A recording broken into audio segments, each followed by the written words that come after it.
ngo basigaye bafite Yongwe Yongwe we noneho ejobundi Yongwe ameze neza, Yongwe ameze neza, ariko yagiye ku ejobundi murongo yaravuze ngo ako n'ubundi biriya bintu nabivugaga nasinze, nari nanyweye urumogi ibintu nawe kuko bari abarangi twamaze kwinjiramo turi abakozi b'Imana dufite imbaraga z'Imana, noneho burya dayimoni burya nayo imenya umukozi w'Imana, noneho batangira kudusebya ngo abaje bubu nibo baduteje akaga. Kubera iki twamaze gufinza kandi hari imyuka mibi, yo rero ko nugira imbaraga mvuga Imana manuka Imana ndakubita satani n'abadayimoni barahunga batangira gutera iyo kora cyane koko abaje bubu umunsi baradusezereye tunata ngo abaje bubu nibo baduteje akaga. Yewe unafashe ugasanga umuntu w'umugabo ngo wampaye 1000 ngo mvuye gusenga ndashonje, hari aho bari gutanga akazi k'ikiyede. Oya wenda wanakimuha bitewe na kiriza barimo, ariko nimba atagiye gushaka akazi ngewe reka nkubwire ntacyo nzamuha, nzi ko atagiye gushaka akazi najya gushaka akakabura nzakimuha akazi karabura pe. Ariko nimba wiriwe mu butayu kuva ku wa mbere kugera ku cyumweru, ejo bakirukana abana bawe ku ishuri, ugasanga abana bawe bambaye inshocero, ugasanga umugore nta gitenge kiza agira kimwe n'abandi badamu. Kubera icyo ngo wiriwe mu butayu ugendera umuntu w'umugabo, ugasanga ejo banagwaye piriyavi mu nzu. Ntabwo biriya bintu byo bw'Imana ntabwo ibyemera. Tugitambaye amafu ya Eva cyabwe no mazi ntungura oya, ubu dutamba amaraso ya Yesu y'igiciro afite ubwiza kuruta ya Abeli. Twaratsindishirijwe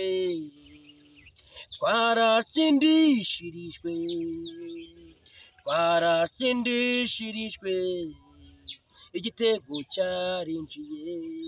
turabasuhuje kandi tubahaye ikaze kuri Rupaca TV, kuri Murokoke TV ndetse no kuri Prophete Valens Official.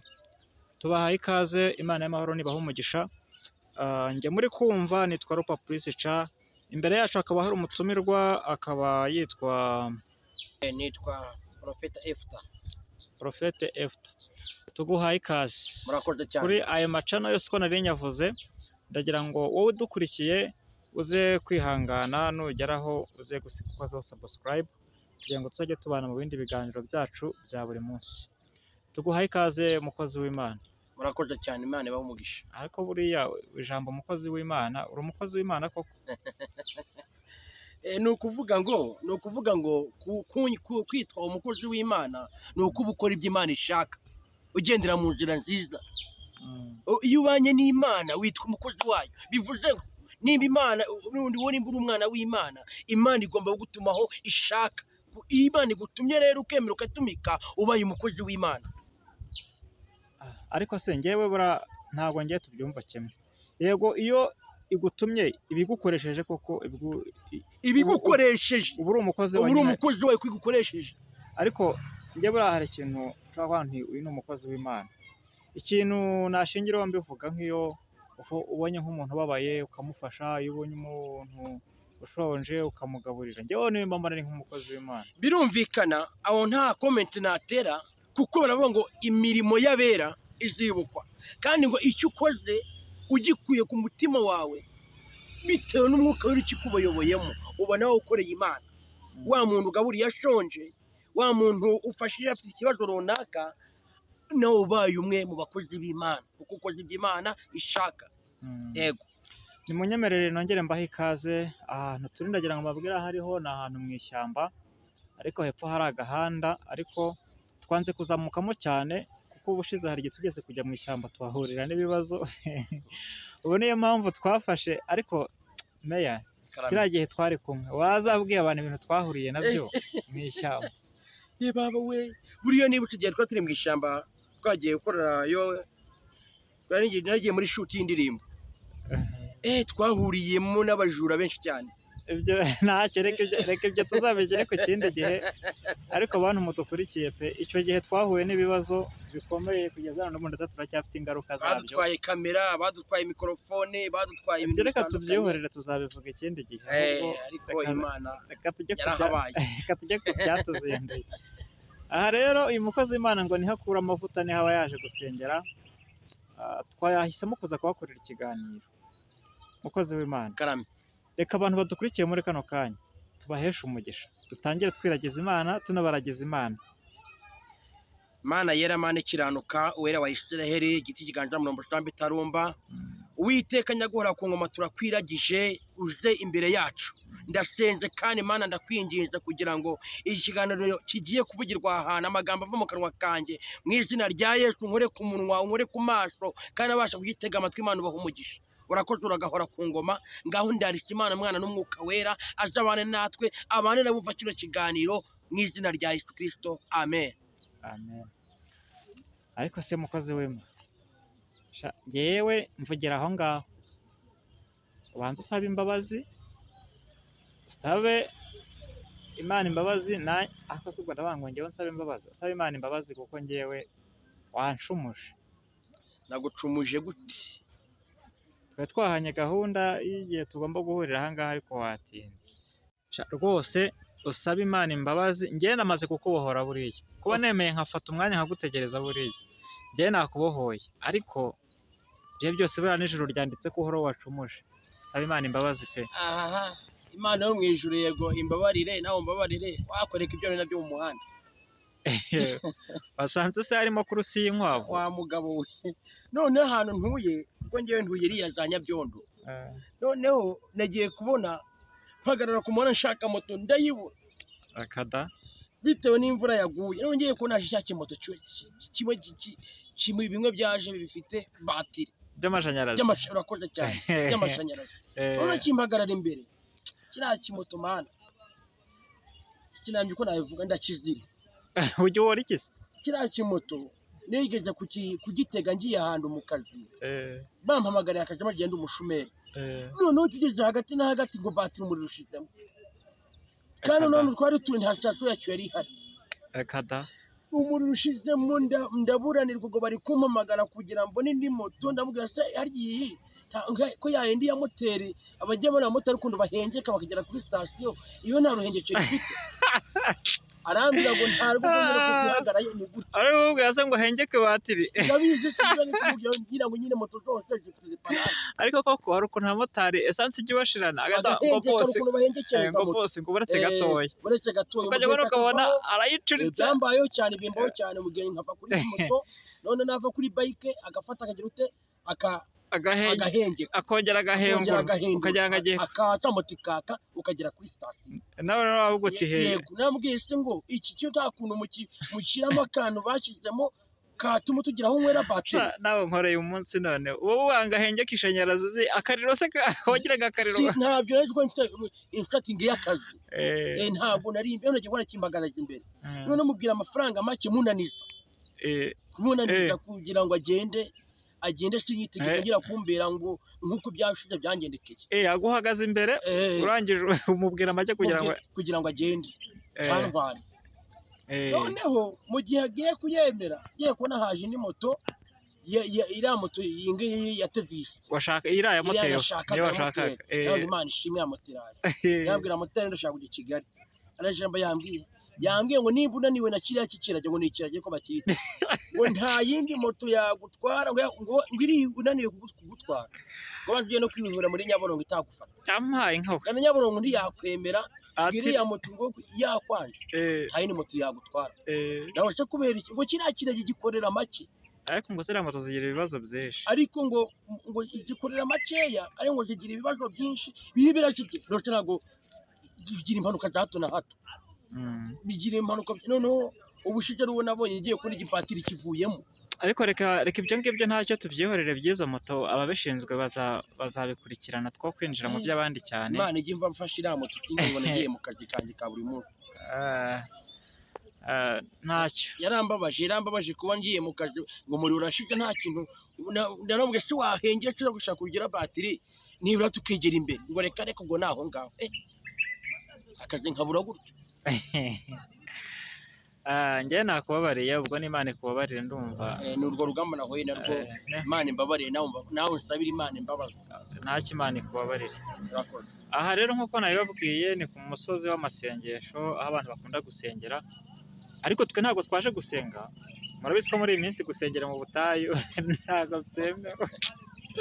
Twebwe twaje mu kiganiro, si byo se? Twaje mu kiganiro. ariko njye nkunda kugira amatsiko, nkunda kukubona kenshi urimo gusenga mu kandi kanya tugakubitana uri mu kazi. Ibi bintu ubikora ute? murakoze cyane. Imana yo mu ijuru, murakoze cyane. Imana yo mu ijuru ibahe umugisha kuri iki kibazo mbajije. Ijambo ry'Imana ryaratubwiye ati ngo gusenga kutagira imirimo kuba gupfuye. Wumvishe? Gusenga kutagira imirimo kuba gupfuye. Niyo mpamvu rero mu kazi kacu ka buri munsi tugomba kugakora tunasenga, kuko ntabwo nzajya kwirirwa mu butayu. Kera tukira bajya mu butayu ngo rirwe mu rusengero ngo Imana iraza uretse urwo rusengero ruraza kungaburira, ahubwo ndikuramo nduha amaturo ngaburire wa wundi njyewe wanjye mu rugo bashonje. Ubu ngomba kujya gusenga, ngomba kujya mu kazi, nkabanza kujya gukora akazi, namara kugera mu kazi nkanasenga, Imana ikampa umugisha muri ako kazi ndi gukora.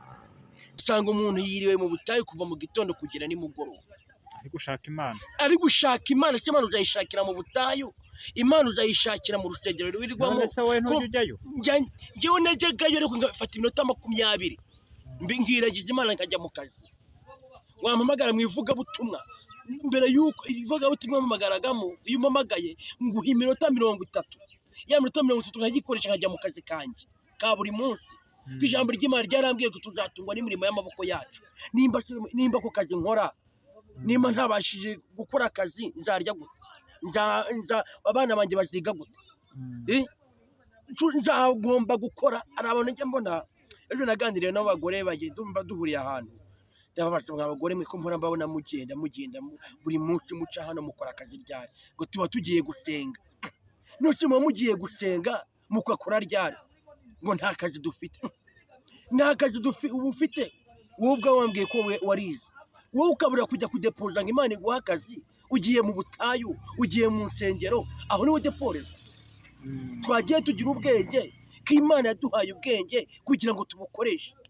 Ariko se koko bibaho ko abantu birirwa mu butayu akava mu gitondo akagera nimugoroba? Barahari. Ari abantu bayobye, kandi n'abantu Imana itazanababarira banga gukora bakirirwa basenga.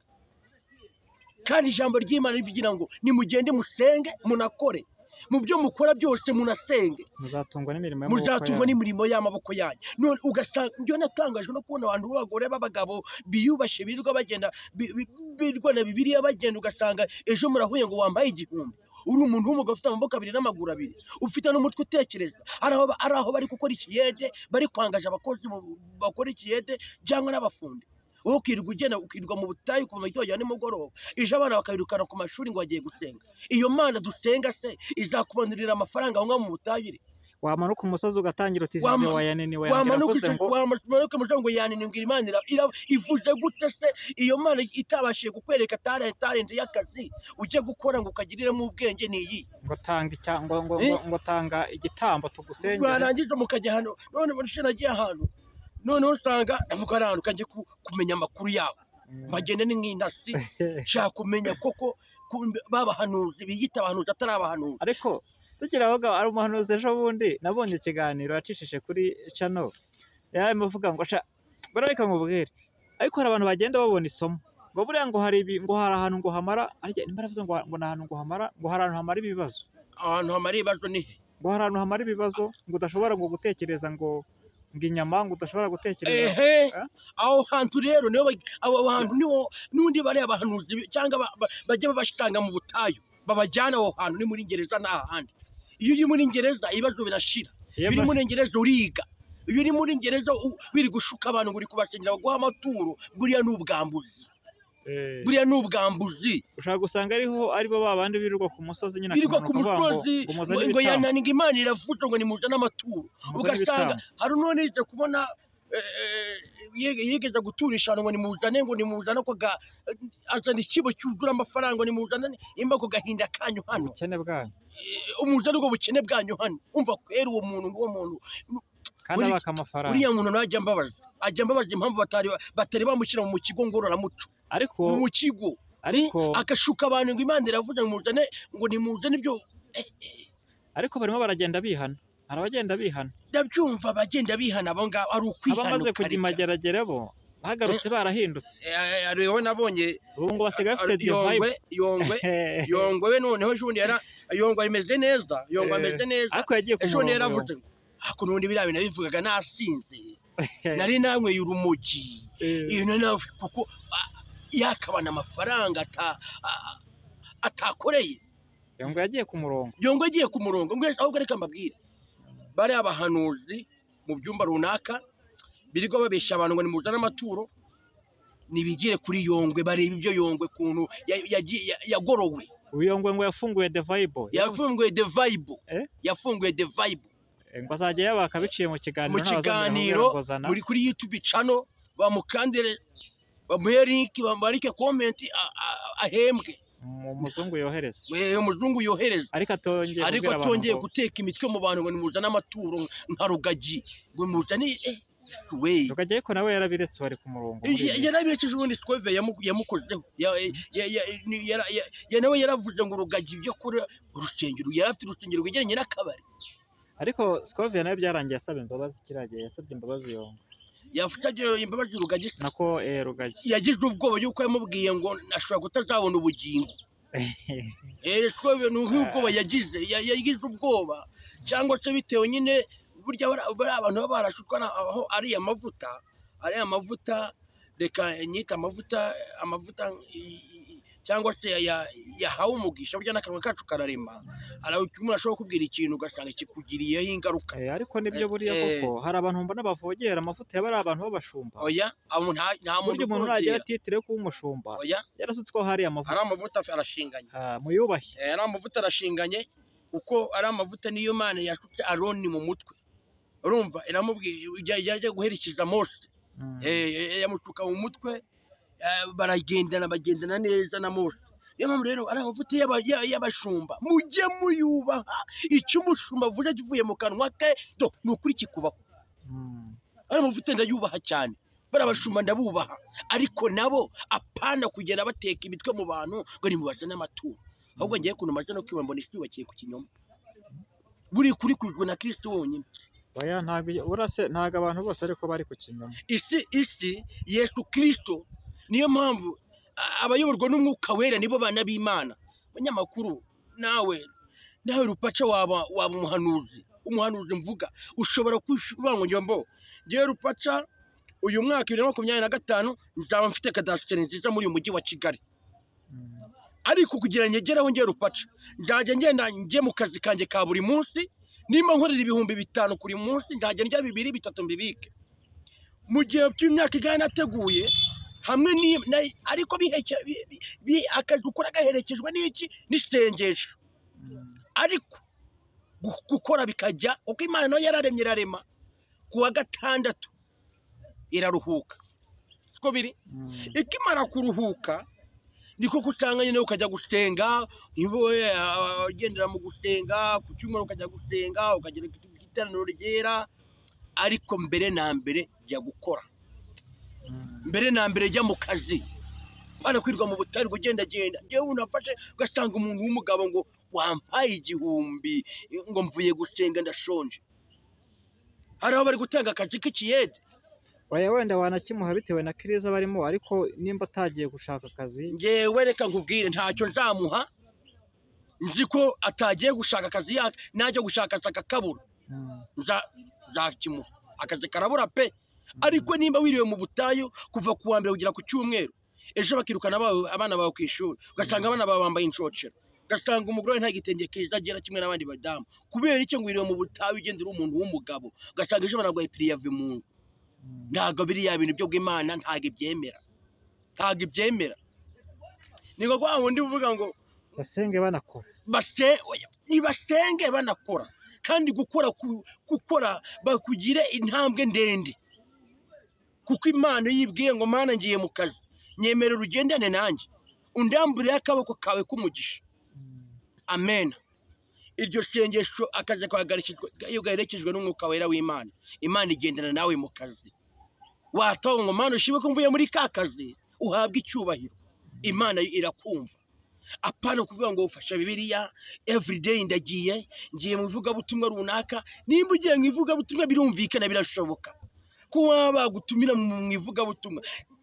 Undi uguhamagaye wa gahunda, mubwira ngo mfite 30 minutes niyo ndi bukoreshe mu cyigisho ndi butange, kuko mfite imbere kujya mu kazi kanjye ka buri munsi. Gusenga kutagira imirimo kuba gupfuye. Niho nahoriye mbwira nta muntu ntago nzahora mvuga ku ma YouTube yose, nzahora mbivuga ko umuntu udasenga cyangwa umuntu utanakora ntakarye. Umuntu udakora ntakarye. Ngiye kuza mu butayu mu nsengero za buri munsi, ntabwo ufata umwanya ngo ujye mu kazi. Ibyo ni ibiki?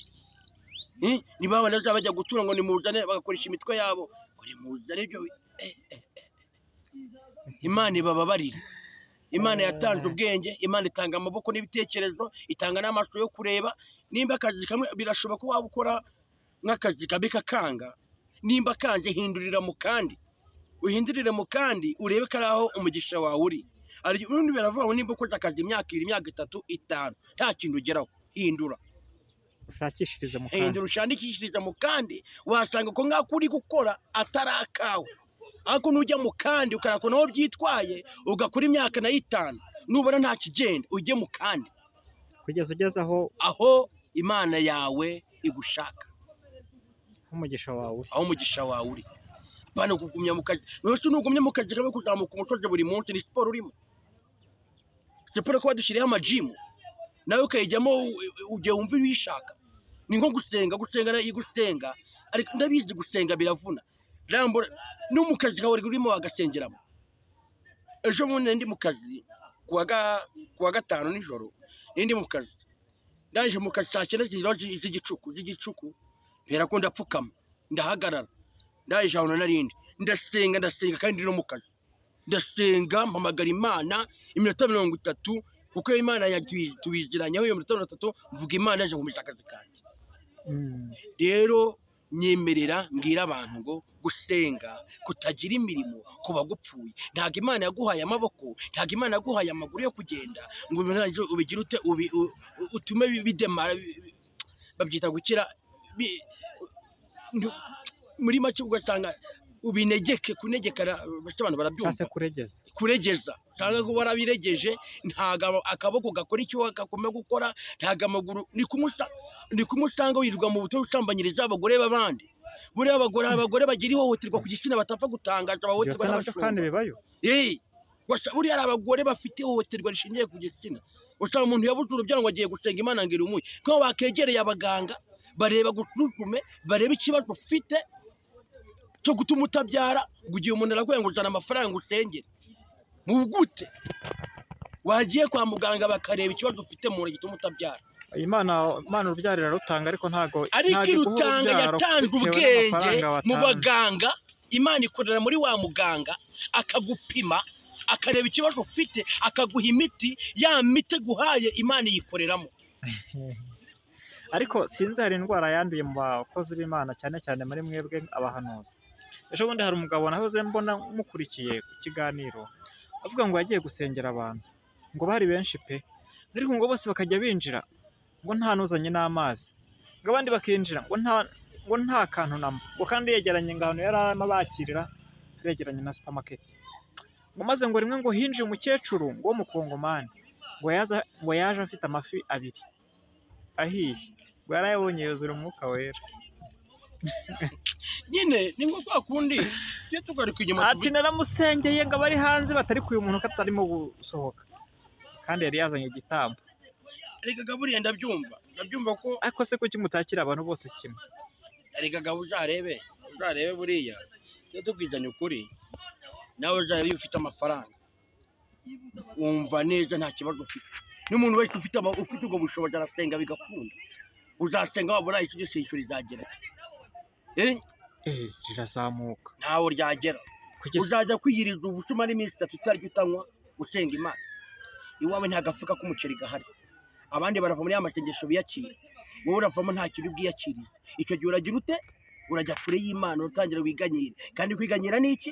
Ni icyaha. Usanga yambasha ishobora kuza abayimfawe. Tubwizanye ukuri. Nzabwiza abantu ukuri, ntago nzaca ku ruhande. Nibyo nakubwira ngo bari abagore bafite ihohoterwa rishingiye ku gitsina, birirwa abantu bashagashaka ngo bari kubasengera, ngo bari kubakuramo imyuka mibi, kandi bitewe n'ubuyobe bafite bashyizwemo n'ababahanuzi b'ibinyoma. Ubundi umuntu ntiyagusengera atagukozeho cyane rwose. nkanagusengera tutari kumwe kanakuvuga mu mazina yawe Bitewe ngo mana rupaca umuha umugisha mu kazi kakora ukamuhera nk'umugisha tutari kumwe iryo sengesha Imana kuko umutima wanjye uba ureba ishusho yawe ariko unareba isura yawe Imana iri kubireba. ariko hari amakuru numvise Yego ngo hari abasengera abantu kugira ngo baba babakoraho ngo barimo boherezamo imyuka mibi. cyane rwose, kuko nacyo ni ukuvuga abantu bose basenga Imana niko bari mu mwuka w'Imana. ase ngo akagufata mu ruhanga akagushyiramo ibintu Akenshi rwose na kenshi aba afite ibintu akorana nabyo ari gushyira nk'iyo myuka mibi y'ikuzimu. Undi muntu agukuraho gute? Umuntu agukuraho gute? Umuntu ashaka kugukorakora ngo uri kugusengera gute? ari kukurambikaho ibiganza. Ibyo biganza kurambikaho se wowe icyo si ikiganza wizeye ukabwira Imana ngo Mana ikiganza gisano ndwaye, ntabwo Imana ikimanukiramo gakira. Amaboko y'Imana ni magari kandi Imana ibera hose icyarimwe, nawe akaboko ka Imana yagakoreramo. Njyewe ubu nta muntu kera ndabyibuka najyaga njya ahantu twajya ahantu gusenga, noneho bakaza ntukora se baturirimba ngo abagenda bububa nibo baduteje akaga. Urumva ngo noneho kumva abo bantu bari abarangi twamaze kwinjiramo turi abakozi b'Imana dufite imbaraga z'Imana. Noneho burya dayimoni burya nayo imenya umukozi w'Imana. Noneho batangira kudusebya ngo abaje bububa nibo baduteje akaga. Kubera iki twamaze gufinza kandi hari imyuka mibi. Yo rero ko nugira imbaraga mvuga Imana manuka Imana ndakubita satani n'abadayimoni barahunga batangira gutera iyo kora cyane koko atabaje bubuha umunsi baradusezereye tunata ngo abaje bububa nibo baduteje akaga. Batangira gutwita ko twuje twububa. Kubera iki tubice misiyo yabo satani n'abadayimoni twishe misiyo ye. imbaraga zameze izindi. Hari abantu bafite imyuka mibi bakorana nayo ugasanga umuntu agukoraho gutanga ari kugusengera. Uwo mugore w'umuntu umugabo aza kuguraho turi umugabo wagushatse gute? Gute? Tujye tuvuga tubwira abantu basenga Imana bubaha Imana banakore cyane banakore udakora ntakarye, kuko ijambo ryaratubwiye ngo tuzatungwa n'imirimo y'amaboko yacu. Rero Imana yo mu ijuru ibaha umugisha, Imana yo mu ijuru ibaha akazi abatagafite, mugashake n'ikiyede bari hano mu Rwanda bari kubaka, mujye gushaka akazi. Imana ibaha umugisha, musenge munakore. Reka tubashimire abari badukurikiye, kandi ngira ngo muraza kwihanganira amajwi mwagiye mwumva hano, kuko ntabwo ari twe twenyine twahakoreye. Hano haba hari abantu benshi bari gukora ibiganiro kandi biza n'abantu kuri Kristo. Ndumva rero ahangaha hari impanuro mukuyemo, abantu mwirirwaga mu butayu mukirwa mu butayu kuva mu gitondo kugera nimugoroba. Ndumva ko ibyo bintu bidakwiriye, ahubwo mugomba kujya mugira amasaha y'akazi n'amasaha yo gusenga.